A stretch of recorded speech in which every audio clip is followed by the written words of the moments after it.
तो स्विट्जरलैंड, इसका नाम सुनते ही जहन में क्या आता है? ऊंचे ऊंचे पहाड़, साफ सुथरी झीलें और वो खूबसूरत शहर, है ना? लेकिन इतने सारे ऑप्शंस हो तो समझ नहीं आता कि शुरुआत कहाँ से की जाए। तो चलिए इसी मसले को हल करते हैं और देखते हैं कि हर तरह के ट्रैवलर के लिए स्विट्जरलैंड में क्या खास है। इस सफ़र को समझने के लिए ये मिसाल बिल्कुल परफेक्ट है। स्विट्ज़रलैंड में घूमना यानी जैसे पूरे मुल्क का एक यूनिवर्सल रिमोट हाथ में आ गया हो।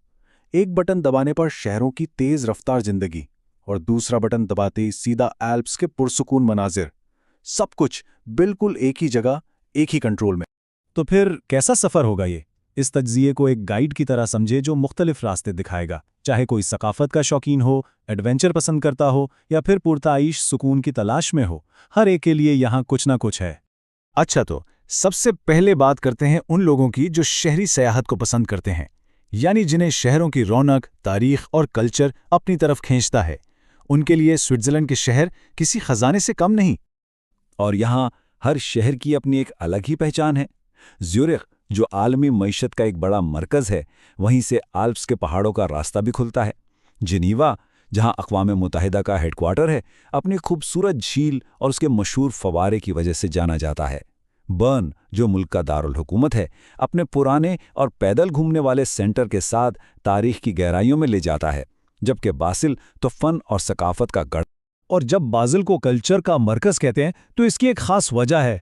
इस एक शहर में 40 म्यूजियम्स हैं। जी हाँ, 40।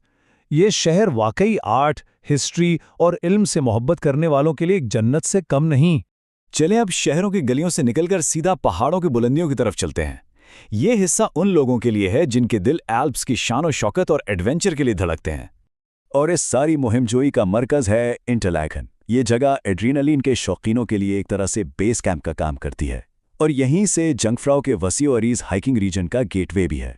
यहाँ एडवेंचर के लिए क्या कुछ नहीं है। आसमान से स्काई डाइविंग करनी हो, बुलंदियों से बंजी जंपिंग या हवा में हैंग ग्लाइडिंग, सब कुछ मौजूद है। और हाँ, फितरत के करीब जाने के लिए 450 से ज़्यादा हाइकिंग ट्रेल्स भी हैं।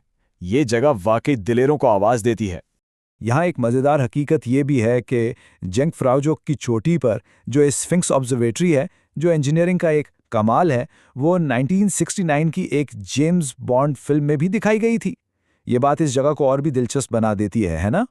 ठीक है, अब बात करते हैं उन मुसाफिरों की जो मशहूर पहाड़ी चोटियों के नज़ारे, लग्जरी और क्लासिक अल्पाइन माहौल का तजुर्बा करना चाहते हैं। ये सफ़र ले जाता है उस जगह की तरफ जिसे विंटर टूरिज्म की जाय पैदाइश कहा जाता है। और ये कहानी शुरू होती है ज़रमट से, दुनिया की एक मशहूर चोटी के दामन में बसा एक ऐसा गांव जहां गाड़ियां नहीं चलती। सोचें ज़रा, कितना पुरसुकून माहौल होगा वहां। और वो मशहूर चोटी है मेटरहॉर्न। ये पहाड़ अपनी आहराम जैसी मुनफरिद शक्ल की वजह से पूरी दुनिया में मशहूर है। इसकी शक्ल इतनी अलग है कि इसे देखते ही पहचाना जा सकता है। एक और हैरानकुन बात, मैटरहॉर्न की इसी शक्ल से मुतासिर होकर डिज्नीलैंड में एक मशहूर राइड भी बनाई गई है। इससे अंदाजा होता है कि फितरत का ये शाहकार किस तरह आलमी सकाफत का हिस्सा बन चुका है। अल्पाइन के तजुर्बे में भी दो मुख्तलिफ अंदाज मिलते हैं। एक तरफ है सेंट मॉरिट्स, जो एक पुरतहीश रिजॉर्ट है और बेहतरीन स्कीइंग के लिए मशहूर है, तो दूसरी तरफ है लुसन, जो झील के किनारे बसा एक तारीखी शहर है जिसका माहौल पुरसुकून और दिलकश है। दोनों अपनी जगह बेमिसाल हैं, लेकिन इनका तजुर्बा एक दूसरे से बिल्कुल मुख्तलिफ है। तो अब जबकि इस सफ़र के मुख्तलिफ रास्तों की तस्वीर काफ़ी हद तक वाज़े हो गई है, आइए कुछ अमली मशवरों पर बात करते हैं। ये वो टूल किट है जो इस सफ़र को आसान और मुनज़्ज़म बनाने में मदद देगी। सबसे कारामद टूल है स्विस ट्रैवल पास। पूरे मुल्क में सफ़र करने का ये सबसे बेहतरीन तरीका है। एक ही पास से ट्रेनों, बसों और कश्तियों सब पर सफ़र मुमकिन है। याद है वो यूनिवर्सल रिमोट वाली बात? ये पास बिल्कुल वही काम करता है।